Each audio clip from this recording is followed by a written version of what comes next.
How to disable Instagram account. Hey everybody, welcome back to our channel. In today's video we are going to learn how we can disable Instagram account, so make sure to watch the video till the end. Disabling Instagram account is very simple. Open up the Instagram application here, then just come to the profile page by tapping the profile icon from bottom right. Tap on the three lines option located at the top right hand side. Then from the very top, go to Account Center. From Account Center, you want to scroll down to the Personal Details tab under Account Settings. Then go to the bottom option called Account Ownership and Control. Select the second option called Deactivation or Deletion.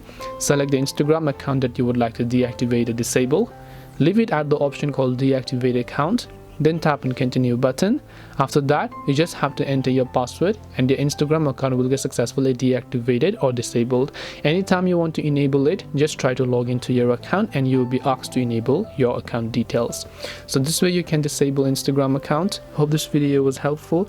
If you have got any questions, feel free to leave them down below. Thank you for watching and see you soon in the next video.